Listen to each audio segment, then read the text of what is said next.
位观众朋友，大家好，欢迎收看9月24 AM 新闻，我是嘉豪。新闻一开始，就会来看今仔日的新闻重点。党产会认定中共是国民党的组织，也处分中共下面的土地，全部爱转到国有，也要追回所赚到的钱超过77亿。咱提出联合国48年啊，台湾受到美国邀请，参加第联合国驻总部所办理的保护宗教罪活动。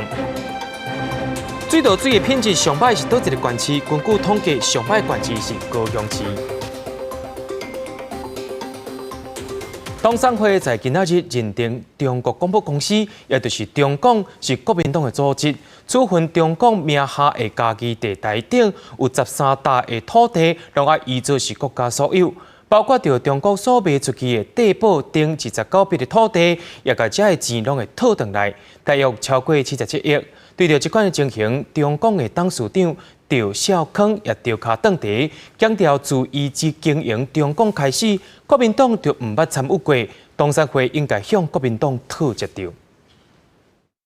他免费从国家拿去的，他把建筑物卖出去之后，他换了钱回来，这钱并没有汇出去。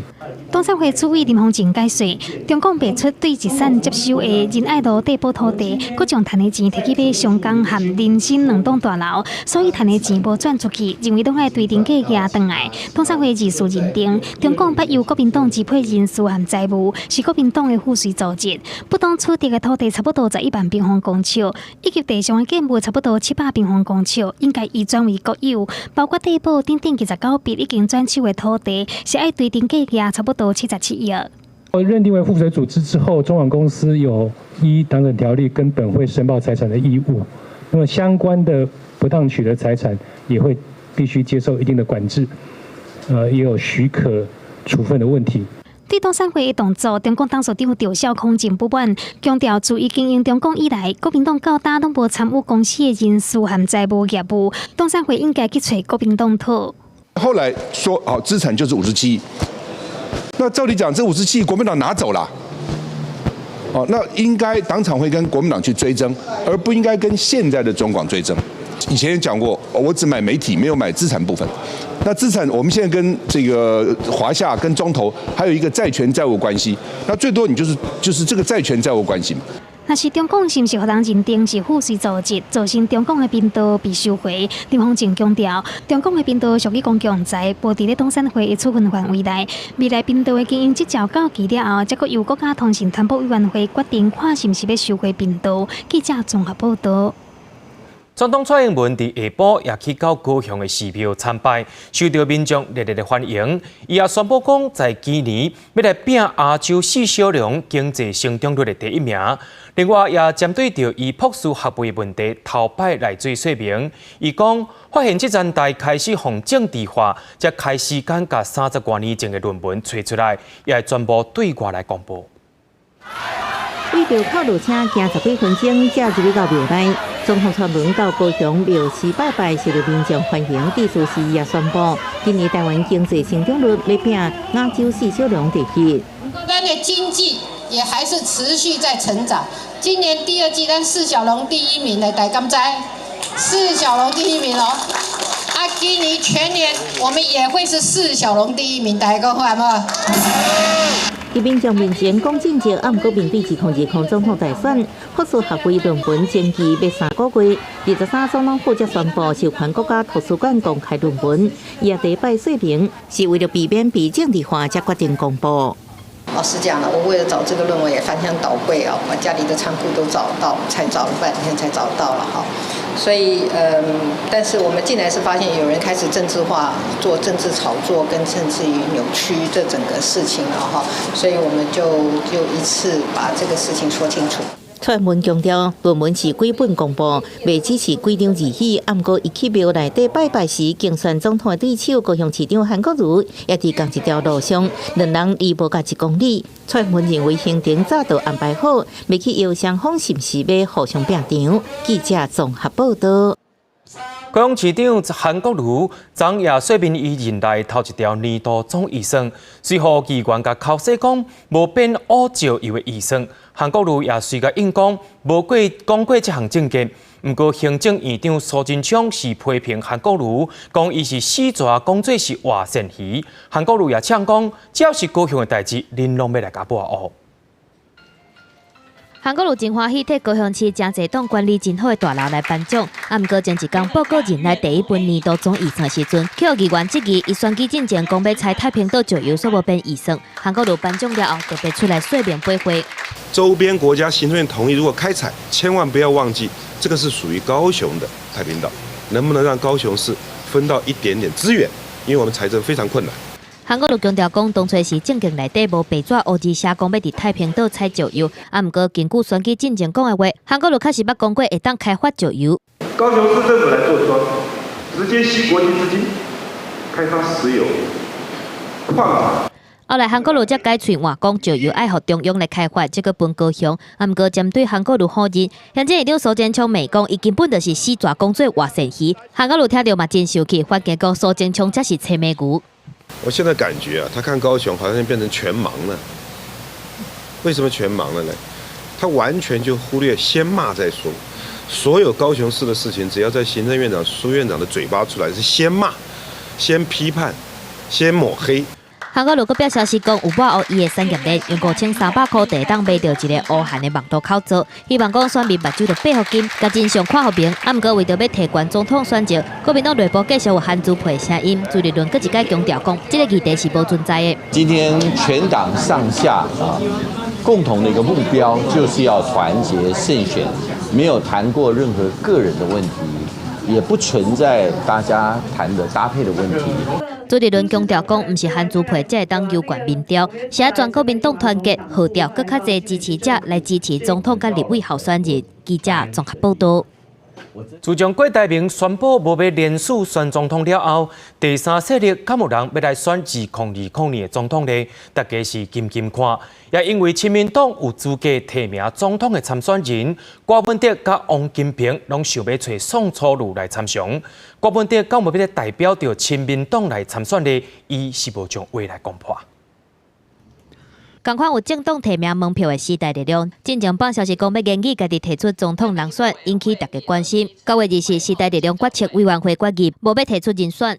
2020时代力量将不会自提总统人选，而我们也会回归到2016年的初衷，将全力争取国会席次的最大化。伫咧鸿海创办人郭台铭宣布无要参加连署竞选总统了后，外界继续关心，敢是阁有第三势力要来拼大位？因为亲民党嘛是有政党提名的门票，会甲什么人合作，还是家己提出人选，还未确定。不离个亲民党正式台北市长郭文哲甲前立法院长王金平，拢想要找党主席宋楚瑜讲一个。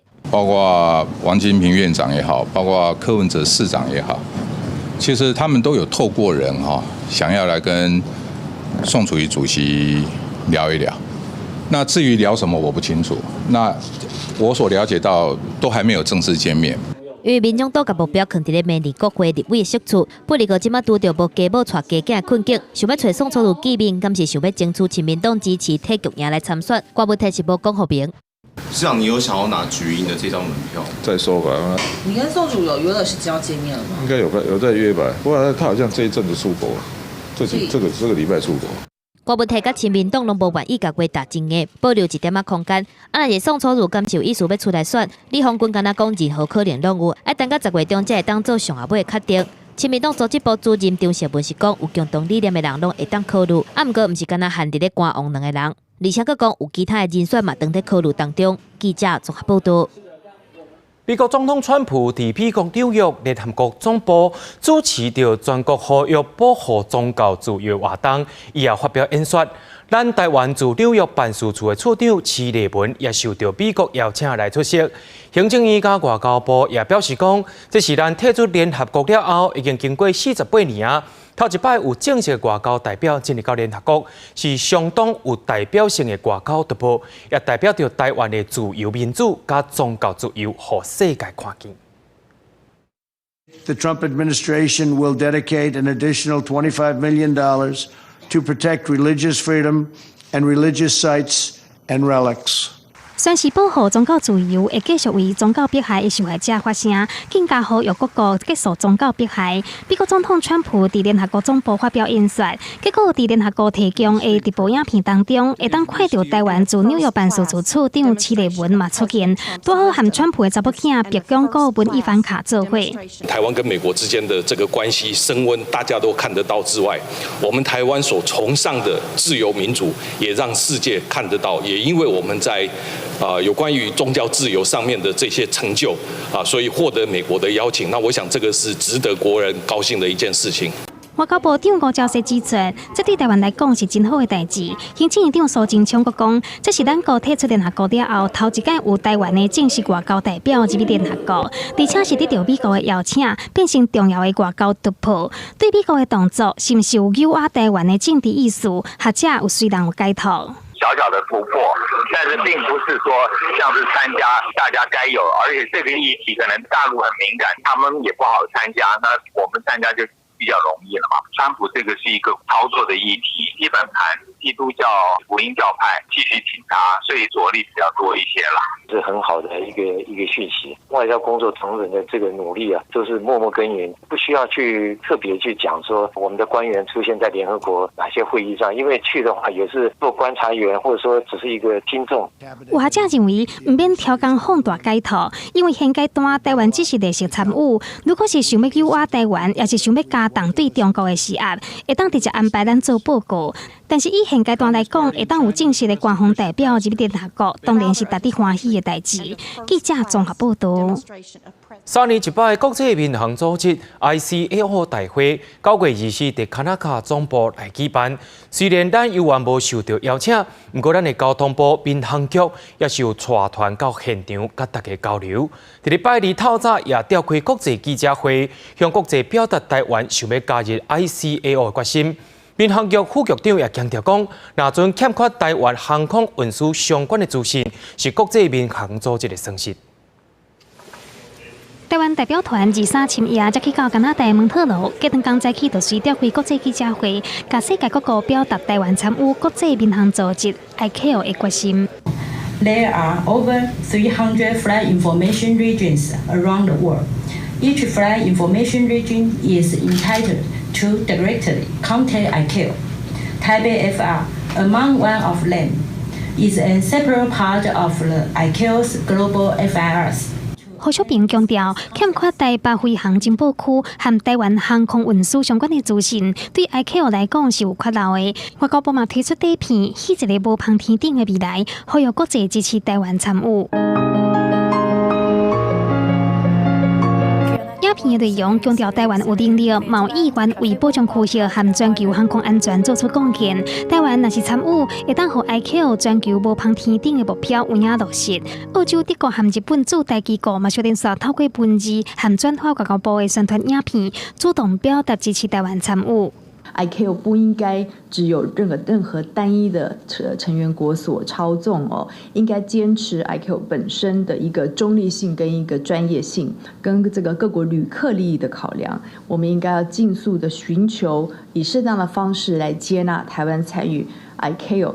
台湾虽然再度因为政治因素无互人邀请，不过国际社会听台湾的声量胜过以往，包括 G7 外长公布，嘛呼应台湾的诉求，阁有12个友邦致函予 ICAO 听台湾参与。3党一介的国际民航组织 ICAO 2时开议，民航局表示，未来一礼拜会和友好国家非政府组织航空相关专业人士交流，分享台湾这几年来的飞航管理、飞安和保安的经验，和 ICAO 更加重视台湾。记者综合报道。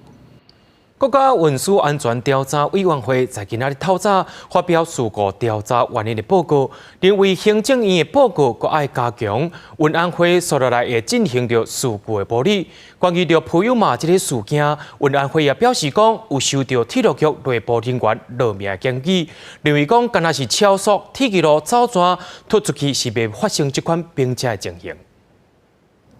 火车过弯失速并且带走18条人命，普悠玛事故特别满1周年，运安会展开调查，调向超速不一定是主要原因，已经行文疑难地检署和地方法院申请检视相关的证物。运安会透露，接到代替内部人员骑名检举，火车有可能伫还未排尾进程度并且的情形。当天事故现场有空拍机，有那个影片，这个影片在某一个单位，大概我们已经都联络好了，所以这个模拟的结果会跟空拍的资料做正确的比对。我们是往上去了解整个事故，会从 raw data， 我们不会由谁提供给我们的资料就停留在那边。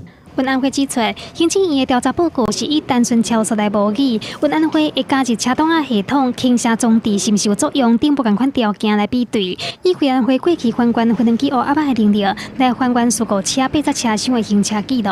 另外，卖就大家面向来补强行政院的报告，包括发车进前异常处置管理、行车时故障码是便码的传达甲处置，以及主防泵历年故障维修的情形 ，ATP 隔离停驶、车速、倾斜角度卡人和相关数据。台铁其实在过去1年，或者是说过去发生案件的时候，其实都不断的推给我们司机员或者是基层员工。那我们认为这个其实是能够给不管是有司机或者是基层员工就是重新一个自白或者是还原真相的机会。对运安会定期调查，代替回应尊重专业配合调查。朋友嘛，事故当电话书记员尤进忠被依照过失致死罪嫌提起公诉，宜兰地方法院会伫这个月底开庭。事故发生了后，当无接受访问的书记员尤进忠，这礼拜四会带回记者会对外发声。记者综合报道。伫咧去年2月，有一台乌鹰直升机暗时时阵载着病人时阵，不幸摔伫兰屿外海，顶头6个人，包括护理师甲病人当中来过往咯。运安会在今仔日也公布调查报告，认为是空勤总队训练不足，欠缺标准的作业程序，才会造成这款的悲剧。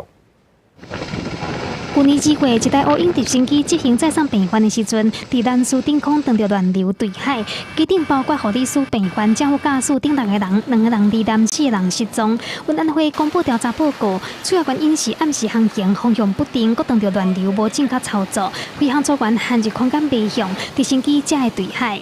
就是说给空勤总队的建议，就是说他可能在比如说组员资源管理的部分，还有一些训练，还有比如说像夜航的一些标准上面，应该去制定比较清楚的 SOP。运安会指出，乌鹰失事调查报告大大缺失，空勤总队无编写家机型的标准作业程序，无规划组员训练，以及模拟机型时数不足，欠缺夜航标准，以及夜间任务天气标准等等缺失，各这个训练经费不足的问题。高度不足的情况下，他就用推头来增加速度，而没有补马力，所以在这种状况下，速度增加了，但是高度消失了。如果我们空勤总队经费不足，编列的预算不够的话，那他没有足够的训练经费来做这个事情。空勤总队表示，这驾驶经过美国正规的训练3个月月合计完训。另外，运安会提出到10点钟飞行时数不足，空勤总队是不会讲，这驾驶伫咧进入空勤总队进前，已经有海军飞行官2600多点钟的时数，包括夜间飞行300点钟。我们有规划美国前职训练、美国原厂训练、美国美训回来的国内训练。那他在那边受训的结果也完全合乎规定，所以是一个合格的教官班。空勤总队嘛强调，目前经费无问题，会全面检讨整体的训练资源，已经开始修订飞行员训练手册，管制夜航时速落实飞安。自去年事故发生了后，嘛提悬离岛紧急任务的起飞标准。记者综合报道。对着阮的镜头来看，在地上大条，倒一个县市水道水的品质是上歹的。环保团体整理了自来水公司自2018年到2019年7月数据，发现高雄市的水质是上介歹，彰化、云林、嘉义、屏东也无讲介好。环保团体也质疑讲，这地下水质是受到糞扫大坑场甲工厂污染有关系。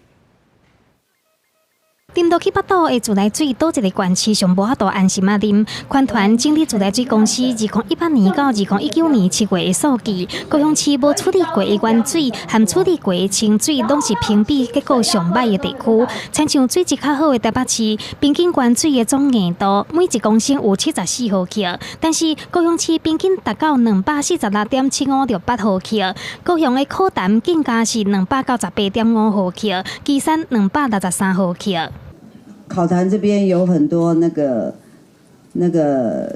货柜槽车里面装很多有机溶剂，然后都在这边洗了废水就直接排，所以这些废水就流到湿地，所以就是间接这个污染到地下水。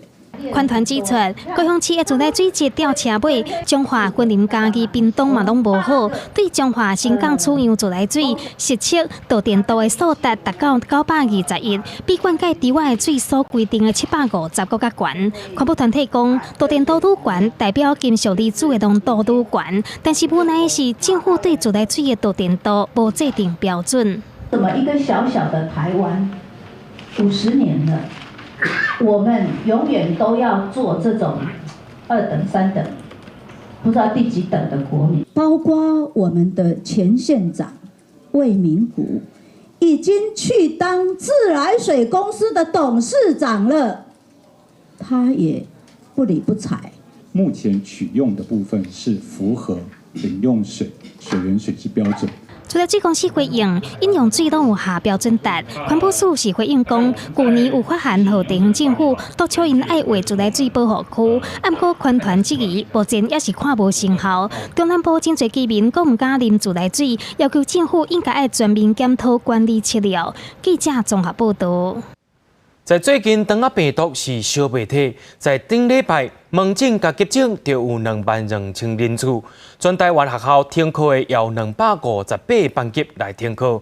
另外，境外也先增加入来的伤寒病例，而且这就是着这个寒热啦，也就是在中部30多岁查甫人是出外去出差去巴基斯坦去感染到的，目前是当咧住院治疗。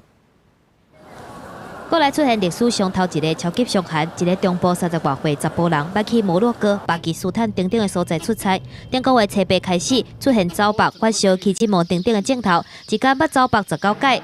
8月26回来台湾看医生，用血培养检验出伤寒杆菌阳性确诊，而且伊的检体佮检验出广泛抗药性伤寒菌株，是国内第一届验到的。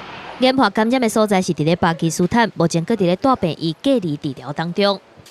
当地其实连这个可能下水道都可以验得到有抗药性的伤寒，就很容易因为这个饮食或饮水遭到污染，或者是接触到有带源的厨师等等的关系而被感染。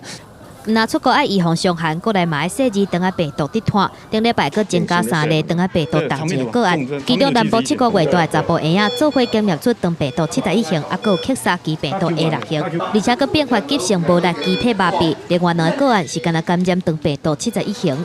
每年大概也是有零星几位肠病毒重症的个案是同时感染两个型别的肠病毒。那不过我们发现是说就算是感染2个型别的肠病毒，它的严重程度呢，跟致死率其实没有比单独感染其中一型来的高啦。疾管署提起，肠仔病毒还搁伫咧高峰期，不过对天气豆豆凉冷，预计10月中疫情会当较减弱。提起家长甲幼儿机构绝对要接洗手，还搁有破病踮厝休困。另外，最近若是有民众要出国去巴基斯坦等等伤寒的疫区，建议自费来注一下伤寒的疫苗，来保护家己。记者综合报道。有民众伫23迄天，伊伫咧苗栗公馆北河磅空口附近的排水沟，发现2只拄出世的石花囝，互狗仔是一直虐。民众也赶紧停车，把这2只石花囝紧救起来，送到保育单位。不过苗栗石花的记录，较侪拢是伫咧西半边的乡镇，亲像公馆、西潭，且较晚内山是无这个记录。县政府也答应讲会肯入去调查的范围内面。伫咧诊疗台面顶，兽医师真细致替细只石虎做健康检查，2只出世1个月的石花囝，一只公的，一只母的，看起来精神真好。一公一母，非常健康。我们会开始用人工代奶的方式，让他们慢慢的长大。长大之后呢，我们会慢慢给他它野外的食物，包括就是小鸟的肉，叫小鸡肉。23早起10点外，一个洗油的民众翘倒摆，拄西边向东边，伫咧苗26支二线乡道，打出北河磅空口无甲100公尺的所在，就伫咧道边顶那边的排水沟，发现有2只狗一直对水沟伫飞，伊walk进来看，就发现2只石虎仔，伊赶紧甲狗赶走，甲2只石花囝救起来，而且随赶紧送去苗栗县政府的保育单位。就赶快送到特征中心去，它分别是1公1母了哈，这个小石虎，那一个是300多公克，一个是400多公克。这个发现2只石花囝的洗油的民众表示，伊早捌看过石虎，所以看到圆圆的耳仔就认得出来，会当甲这2只超级高追的石花囝救起来，才袂互狗加死，伊家己嘛真欢喜。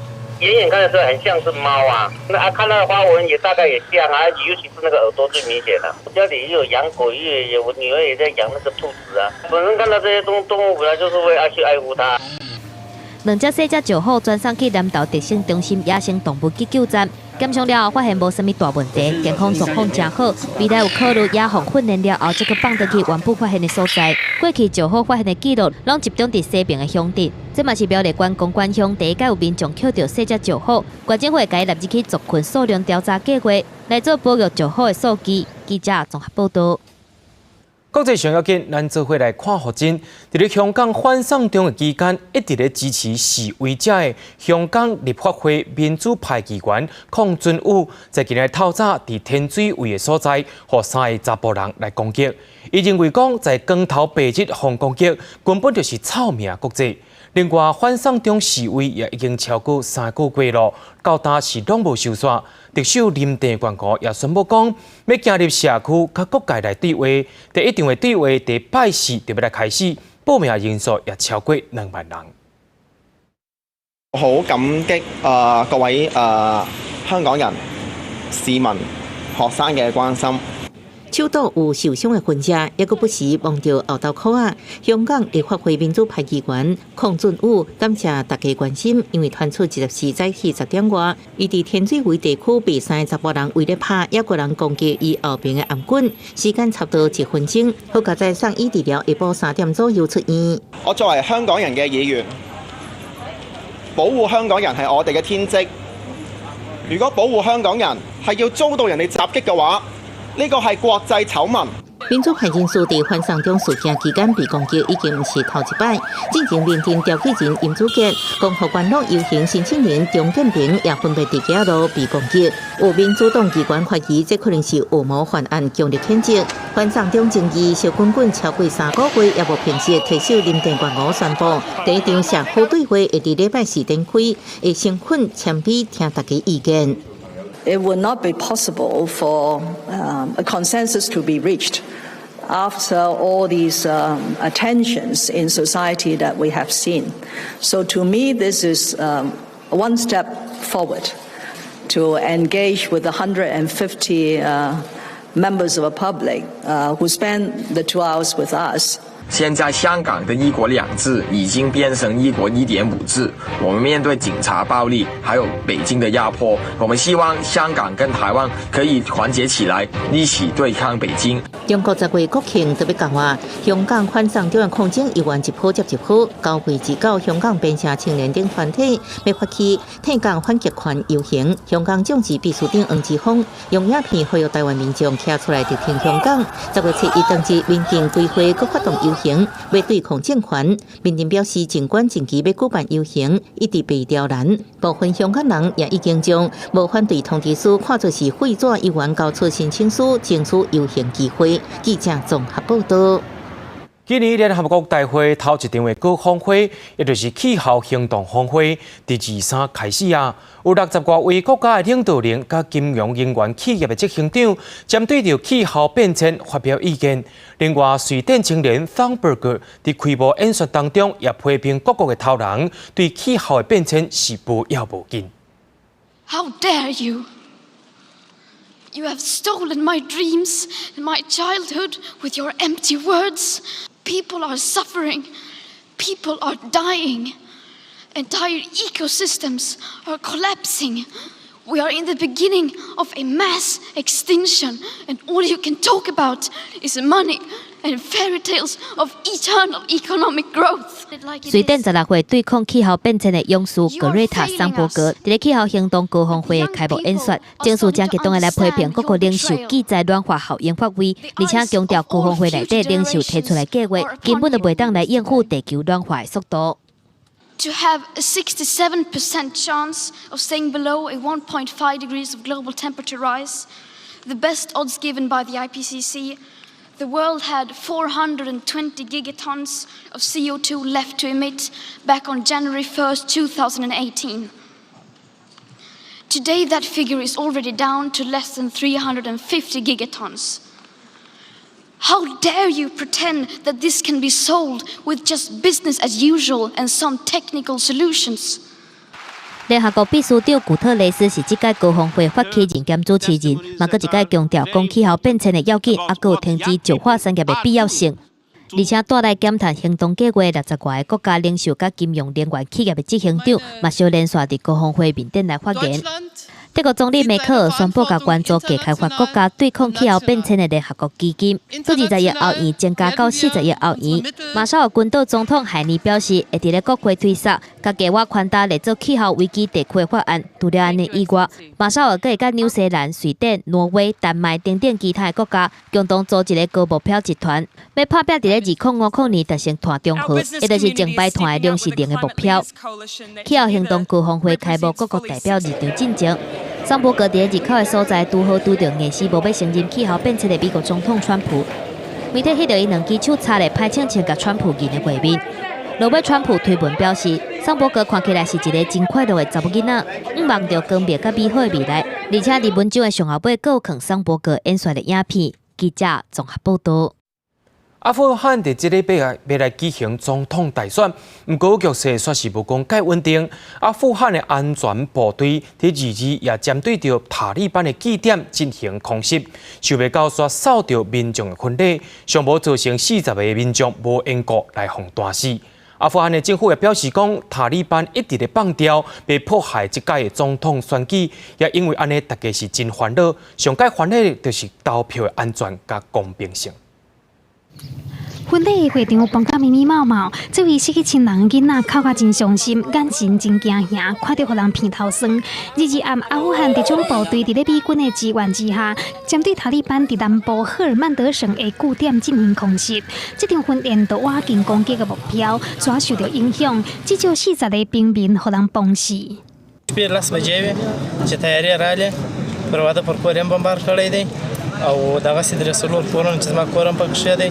阿富汗就要第2摆举行总统大选，选前塔利班继续闹话，要针对选举活动甲投票迄天进行攻击，阻止民众参与这场选举。敢若顶礼拜，塔利班伫咧各地发动几件恐怖攻击，造成至少89个人死亡。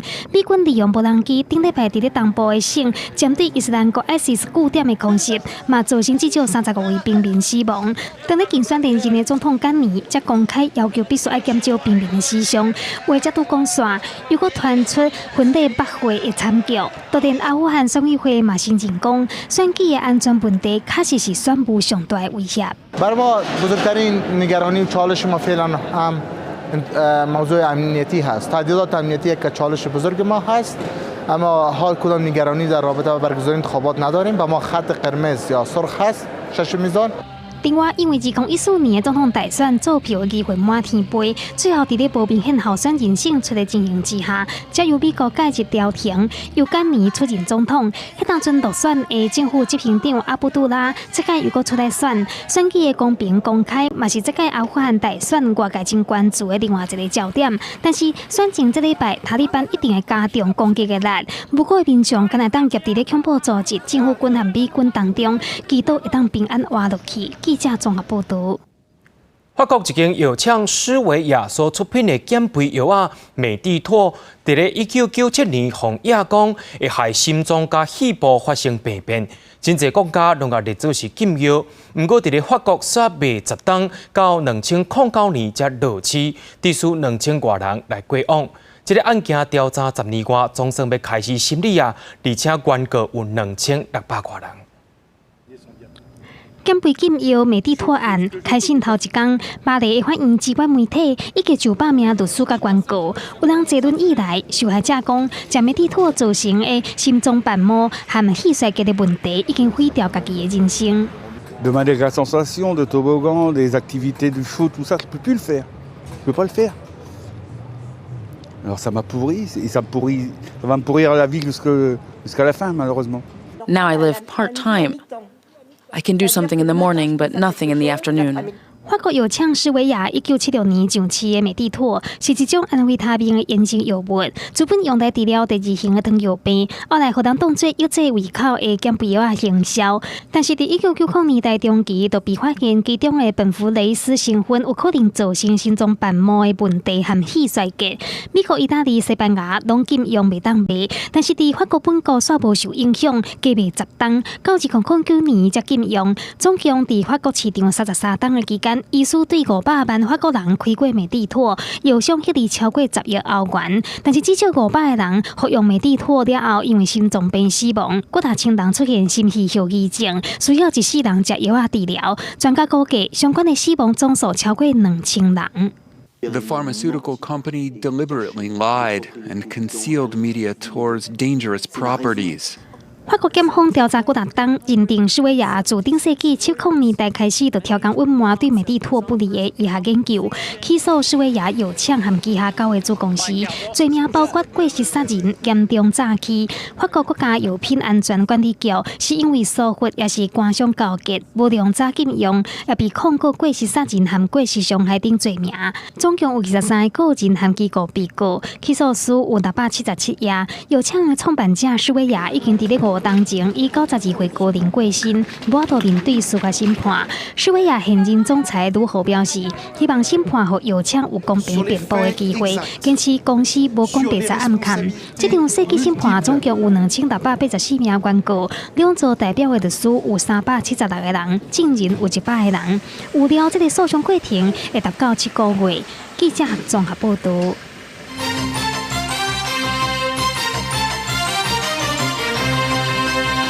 接落来，咱来关心到咱台湾的国防，由台湾制造头一只的新式高顶喷射教练机，在今仔日正式出厂咯。由三军统帅总统蔡英文亲身举行挂牌典礼，也将伊号名号做是永鹰。蔡英文也讲，证明家己制造飞机是正确的。国防部也讲，永鹰是对经国号战机改版的各种性能拢有提升。配合这款气势应价，被叫做国际各族起手式的空军新式教练机，20时正式出来，成为三军统帅总统蔡英文亲身挂牌定名为永鹰，并且肯定落实国防自主理念。虽然这一路走来，我们遇到了很多困难，有很多的抹黑、打击，甚至于唱衰，但事实证明，当我们坚持是正确的，而我们的努力是值得的。永鹰是为 IDF 经国号战机基础研究改造，外观真同款，有 IDF 机组力高光高的气动力特性，全机有超过80%更新，配合高教机需求，改变机械破面来达到降低进场速度，增加加速飞行稳定性，机身模线配合精管，以增加内燃油承载量，延长抵空时间，并且增加航程，地面飞行的稳定性要强化，加上部分系统件应甲 IDF 战机共用，应减少恢复时点，甲降低后勤维修成本。外观红白拿是以国旗的色系作为想法。这个飞机的自制率是55%，这在全世界的教练机来讲，应该我不是100%确定，但应该是最高的。各位看不见的那些飞控的软体或者是我们的航电的软体，这些最重要核心部分的软体，我们都是100%自由掌握的。新式高教机是不是应挂大上场，大家并战结合目的？马办军保留表示，作战勘测机密，在永鹰按算至控年6月进行收备，未来有希望取代 AT3 高教机加 F5 部分机，和飞行训练流程为现行3阶段3机种，简化为3阶段2机种。记者综合报道。台湾 NGO 工作者李明德的太太李静茹，今仔日伫中国已经甲李明德见着面啊，也甲伊讲因老爸在顶个月过往的代志。台关会也讲，李明德自2017年3月和中国掠去了后，就无甲因老爸来见过面。另外，海基会也在这个月初10的时阵发文去和中国政府交代，也是无消无息。台湾 NGO 工作者李明泰父亲8月17过身，这个月23，李明泰母亲甲太太李静茹坐飞机去中国，要亲身甲李明泰讲伊父亲过身的消息。两人已经伫23暗时甲台湾人权团体报平安，已经顺利入境。20时正往荷兰省的赤山加港的路途中。他们后来抵达之后有做了，就是在那边等待这个落地签的一些处理。那后来大概7点多的时候有告知我们说顺利的有取得了落地签，所以是可以顺利的入境。他也是家里面的唯一的一个独子，那我们要求说是不是可以让他回来去完成一些他家父的一些后事。台湾证券促进会指出，依照过往经验，李静茹写批予李炳泰，差不多半年后才会收到批。归期直接到家家探视告知，到时阵李炳泰应照着当事人的身份，向家家申请回来台湾，只是是不是应得到批准，目前也唔知影。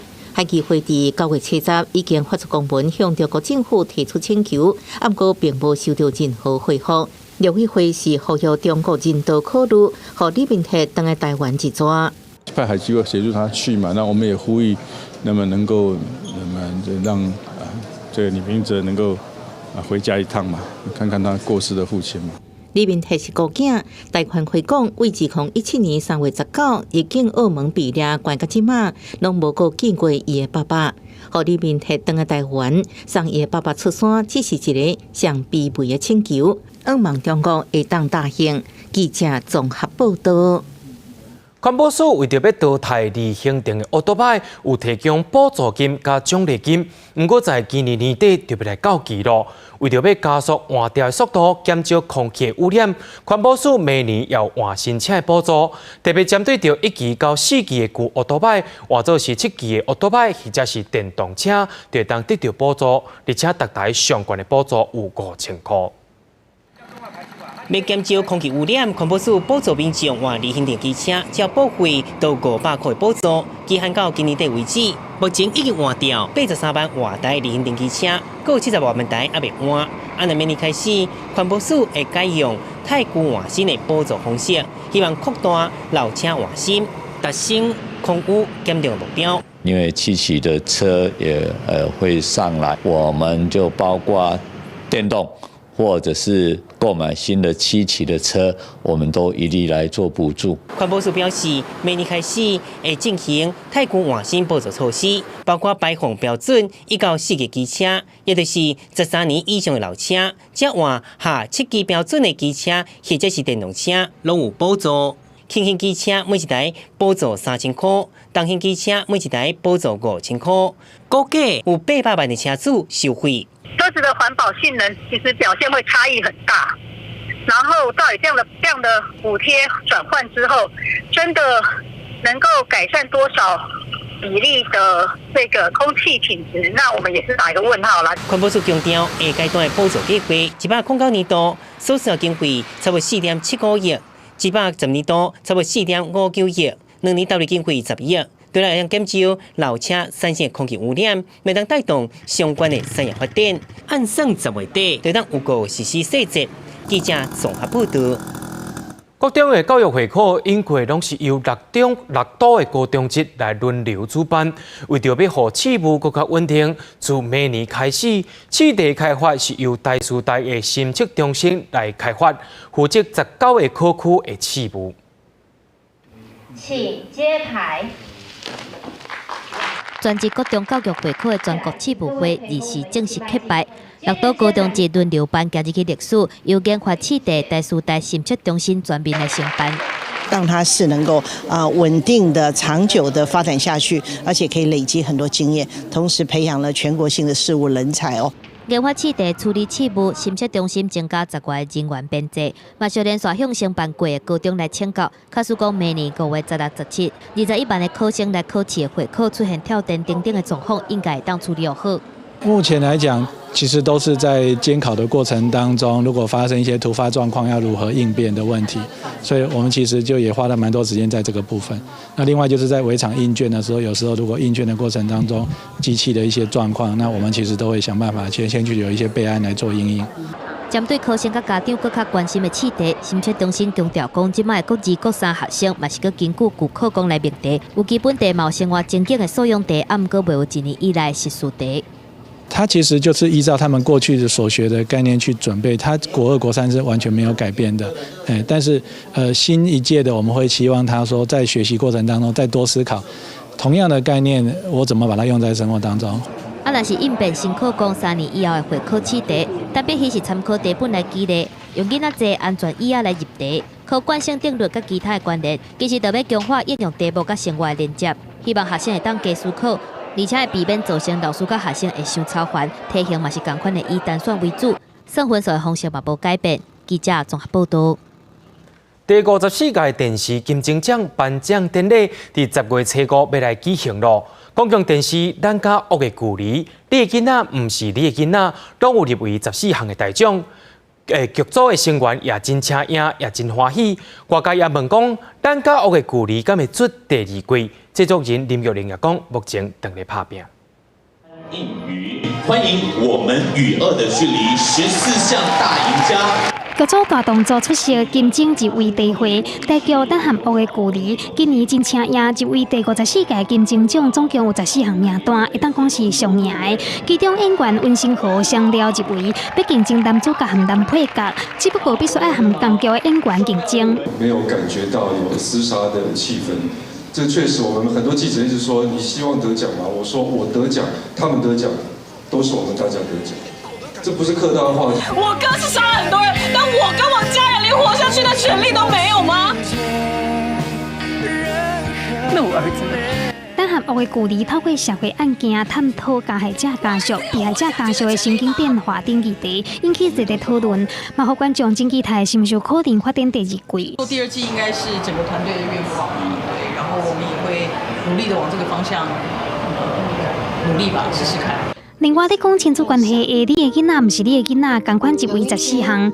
导演王小弟领军的20了后，叶天伦导演的《乡下故事》拢互人看好夺奖。尤其现场难得出现导演刘忠清3代同堂，大部分的导演甲制作人拢认为入围金钟就是肯定，但是更加期待台湾的戏剧未来会当有更加多元的发展。大环境一直在改变啦，所以我们也随着这个浪潮一直在往前推动。所以刚好，也许就真的是天时地利人和，刚好走到这个位置，整个市场的需求量越来越大。我觉得这是促使大家更有机会做出更不一样的戏。第54届电视金钟奖的颁奖典礼10月初5盛大登场，最后向得奖，外界拢真关心。记者综合报道。由电动游戏改编的国片《返校》，自20开始播送，第3天就冲破6000万的票房。第2暗时也伫其中翕电影的场景，家己大拿万国戏院举办电影会，为着要让民众有回去学校的感觉，规定一定爱穿制服才会当入去看。穿高中制服摕特制学生证电影票，21暗时国片《返校》伫出境地点之一，大拿万国戏院举办特映会，怀旧戏院建筑配合学生制服，好亲像进入电影当中。就是还蛮特别的经验，可以在就是拍摄场地看这一部片。返校这部电影，它有在万国戏院做一个取景的动作，电影公司也很够意思，他在那个首映的隔天就让我们去做特映会的部分，所以我们针对这个特映会，我们有做了一些活动的桥段设计。由电玩游戏改编成国片电影的《返校》，一放送就造成轰动，第3天的票房就破6000万。片中的时空设定伫白色恐怖时期的台湾，其中一幕伫戏院内底场景，剧组看中有独特怀旧无做结果架，以外家己大拿万国戏院。刚好就是他们返校有一场要拍老戏院的一个画面呐，就是极力就是说你们要来这边拍片，需要怎样的资源我都可以协助你。他们也看这个整个里面氛围不错，就来这边拍戏这样子。真有历史的万国戏院，伫70年代是真侪人来看，不过随后拍远20年，伫地方人暑假之间到3天之下恢复营运。去年传出因为无经费改善消防设备，差一点啊关门。好佳在嘉义县府将戏院登录为历史建筑，得到文化部1500万经费修理，伫今年4月重新开播。记者综合报道。伫咧新竹香山的湿地，过去因为红树林水笔发泄伤济，也造成生态危机。10年经过红树林清掉一部分，这动物也回来住。根据调查，台湾特有的毛蟹卡鳝对本地13000只，是增加到23万只。一只红卡鳝伫山坡内底窜来窜去，非常的古锥。这是新竹市香山地区山坡的湿地。过去因为红树林过度生长，地势栖地生物受到严重的影响。红树林不是说它没有它的好处，有，只是说这个东西你要放在哪个地方，才能够让它好处发挥到全面性的。但是，这台湾乡势力红树林，因为没有人去控制的话，它就无限期的扩张。为了让香山湿地生态恢复，新竹市府开始进行大规模草红树林，目前已经种植程度差不多429公顷。总算让这个生态环境得到恢复，各予台湾特有的红卡鱔数量，为原本的13000只，增加到23万只。到了107年调查的时候，已经到了23万只，所以它的成长倍数是相当惊人的。所以整个我们投入的经费跟我们的回报是有一个正成长的哈。香山湿地在1996年国际拉姆萨公约组织会议中被列为东亚水鸟保护网册湿地。经过真侪年整治甲环境维护，未来有希望成为水鸟下类强生优良湿地环境。记者综合报道。在嘉义县的视大人也真多，因为这老大人拢需要辅具，亲像轮椅、拐杖等等。不过目前干那德基甲铺子有辅具中心，也因为交通无讲介方便，民众真歹受到指引。嘉义县政府也向卫福部来申请经费，希望会当增加7个据点。为着要申请辅具的补助，有需要的民众拢爱先评估过。伫嘉义县德基湾桥病院的辅具中心，逐工拢会有人来问辅具的服务，但是其他乡镇的民众要来这个所在，头一步就要先解决交通的问题。我住民雄，然后我就是7天就过掉，然后重新来这边做评估。大概从民雄到这边大概差不多20分钟。对。因这边主要是服务山区的民众，像临近我们这边的可能包含民雄、中埔。那如果是阿里山跟大埔的话，他们相对下来这边的话，会较与海线近一点点。嘉义县有18个乡镇，而且嘛是老人人口比例较悬的城市。根据社会局统计，规个县有领残障手册的民众差不多有38000人，有需要长照适龄辅具的嘛有2万多人。但是县府即马敢若有2位辅具中心，未来会加7个据点。民雄、水上、中埔还有新港，其实这个在我们嘉义县的老人口还有身心障碍的一个人口，其实是比较多的。7个据点，然后再加上原有的一个辅具中心，还有铺子一个据点，那也希望可以让我们嘉义县的一个长辈跟身心障碍，他可以及时性取得一个辅具的一个需求。社会局表示，新的7个辅具据点，目前若要去，爱先约时间，会提供民众申请辅具，甲修理招来辅具的服务。未来嘛照当地需求调整服务的时间，希望会当协助有这寡需求的民众也是家庭，提供适合因的辅具。记者综合报道。咱拢知影讲慢慢猪脚是顶港有名声，下港真出名。不过这条专门伫咧卖猪脚的街啊，真正是铺红毛土，那准是雨来车驶过，路边是正骨又个坎坎坷坷。在顶过日，公所换铺店仔家，要伫9月28举行着办公椅啊倒退路的比赛，招乡亲做伙来见证成果。民众拼世界办公椅啊，路倒退，这是慢慢乡公所专工举办的比赛，招乡亲做伙来体验街啊换铺店啊的成果。由于我们这个猪脚街哈，这个道路哈这是上个月底才完成铺设哈，我们整个重新整修哈焕然一新哈，希望带给大家更美的市容。慢慢猪脚街的路进前是用concrete里做，那路袂平，变那好来，各位对乡亲来讲是真危险。顶个日乡公所换铺店家方便乡亲出入，保护安全。因为这条路是刚新铺好的，所以撸起来，即便那个椅子不是用特殊的椅子，就一般的办公室的椅子，可是还是很滑顺的感觉。为了验收这摆铺路的成果，乡公所专工在9月28甲路早起来举办趣味比赛，互办公椅啊在车路倒退路，也互乡亲有一条安全路通行，也替后月日的慢慢猪脚节传好准备。记者综合报道。明仔载清查要安怎来安排？来看气象预报，恁就知。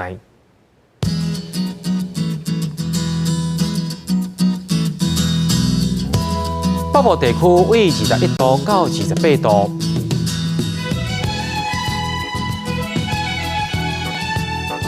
中部地区为22度到32度。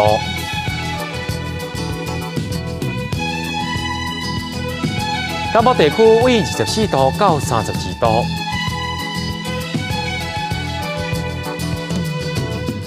东北地区为21度到29度。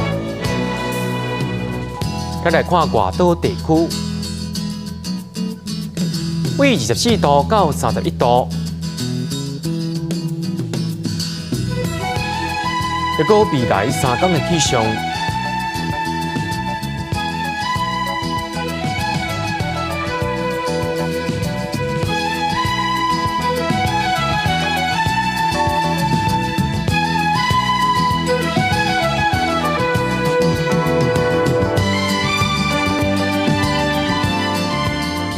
新闻的最后也带您来到罗西亚，看国际的马戏团的比赛。也感谢您收看今日的黑暗新闻，我是嘉豪，马上同一时间咱再会。